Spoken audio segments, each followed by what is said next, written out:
हमने जरा रोब से कहा, आखिर बाइसिकल से एक दो बार गिरेंगे या नहीं, और गिरने से कपड़े फटेंगे या नहीं। हमने अपनी पत्नी को समझाते हुए कहा और रोब से कहा कि जब हम साइकिल सीखेंगे तो एक दो बार साइकिल से गिरेंगे भी और हमारे कपड़े भी फटेंगे। जो मूर्ख हैं वो नए कपड़ों का नुकसान कर बैठते हैं, जो बेवकूफ हैं वही साइकिल सीखने के लिए नए कपड़े पहन कर जाते हैं, जो बुद्धिमान हैं वो पुराने कपड़ों से ही काम चलाते हैं। लेकिन जो बुद्धिमान हैं वो पुराने फटे हुए कपड़ों को ही दोबारा से सिलकर मरम्मत करके उनसे काम चलाते हैं। मालूम होता है हमारी इस युक्ति का कोई जवाब हमारी स्त्री के पास नहीं था। लेखक कहते हैं कि जब मैंने यह कारण बताया कि फटे कपड़ों की मरम्मत क्यों करनी चाहिए, तो यह कारण सुनकर हमारी श्रीमती जी के पास कोई जवाब नहीं था, क्योंकि उन्होंने उसी समय मशीन मंगवाकर उन कपड़ों की मरम्मत शुरू कर दी। कोई जवाब नहीं था हमारी पत्नी जी के पास और उन्होंने उसी समय मशीन मंगवाकर हमारे फटे हुए कपड़ों को सिलना आरंभ कर दिया। हमने इधर बाजार जाकर जंबक के 2 डिब्बे खरीद लिए। जंबक होता है एक प्रकार का मरहम, लोशन, कि जब चोट लगती है तो लगाया जाता है चोट पर। तो हमने इतनी देर में बाजार से 2 मलहम के डिब्बे खरीद लिए कि चोट लगते ही उसी समय इलाज किया जा सके। इसके बाद जाकर एक खुला मैदान तलाश किया ताकि दूसरे दिन से साइकिल सवारी का अभ्यास किया जा सके।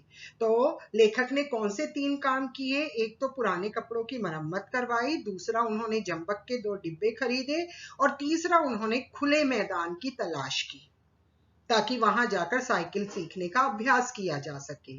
अब यह सवाल हमारे सामने था कि अपना उस्ताद किसे बनाएं। अब यह सवाल हमारे सामने था कि हम किससे प्रशिक्षण लें साइकिल सीखने का। इसी उधेड़बुन में बैठे थे कि तिवारी लक्ष्मी नारायण आ गए और बोले, क्यों भाई, हो जाए एक बाजी शतरंज की। हमने सिर हिलाकर जवाब दिया, नहीं साहब, आज तो जी नहीं चाहता। तिवारी जी मेरे साथ शतरंज खेलने आए, लेकिन मैंने उन्हें मना कर दिया। तो उन्होंने मना करने का कारण पूछा, क्यों? यदि जी न चाहे तो क्या करें? तो हमने कहा, हमारा जी नहीं चाहता तो बताओ हम क्या करें। यह कहते कहते हमारा गला भर आया और यह कहते कहते हम रोने लगे। हम कौन? लेखक। रोने लगे। तिवारी जी का दिल पसीज गया। तिवारी जी थोड़े नर्म हो गए, उन्हें हम पर दया आ गई। हमारे पास बैठकर बोले, अरे भाई मामला क्या है? स्त्री से झगड़ा तो नहीं हो गया? अरे भाई दुखी होने का कारण तो बताओ, क्या तुम्हारा अपनी पत्नी से झगड़ा हो गया है? हमने कहा, तिवारी भैया क्या कहें, सोचा था लाओ साइकिल की सवारी सीख लें। फिर हमने अपने दुख का कारण तिवारी जी को बताते हुए कहा, तिवारी जी क्या कहें, हमने सोचा था हम साइकिल चलाना सीख लें, मगर अब कोई ऐसा आदमी दिखाई नहीं देता जो हमारी सहायता करे। लेकिन हम वो साइकिल चलाना किससे सीखें? बताओ, है कोई ऐसा आदमी तुम्हारे ख्याल में? हमने तिवारी जी से पूछा, क्या तिवारी जी आप किसी ऐसे आदमी को जानते हैं? तिवारी जी ने हमारी तरफ बेबसी की आंखों से देखा, मानो हमको कोई खजाना मिल गया हो और वे खाली हाथ रह गए हों। तिवारी जी मायूस होकर हमारी तरफ देखने लगे।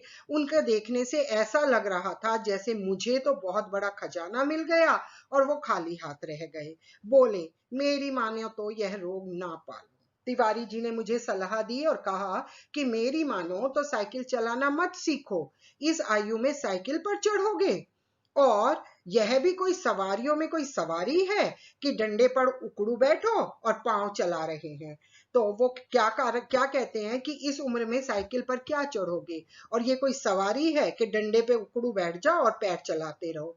अजी लानत भेजो इस ख्याल पर, आओ एक बाजी खेले और इस ख्याल को छोड़ दो और आओ अब हम शतरंज खेलते हैं। मगर हमने भी कच्ची गोलियां नहीं खेली थी, मतलब हम भी इतनी आराम से या आसानी से मानने वाले नहीं थे। साफ समझ गए कि तिवारी जी ईर्ष्या की आग में फूंका जाता है। हमें एकदम बात समझ में आ गई कि तिवारी जी हमसे ईर्ष्या करने लगे हैं, जलन करने लगे हैं कि इस उम्र में भी हमारे अंदर यह जज्बा है कि हम साइकिल सीख लें। मुंह फुलाकर हमने कहा। हमने भी मुंह फुलाकर कहा। भाई तिवारी, हम तो जरूर सीखेंगे। कि तिवारी साहब, हम तो जरूर सीखेंगे साइकिल चलाना।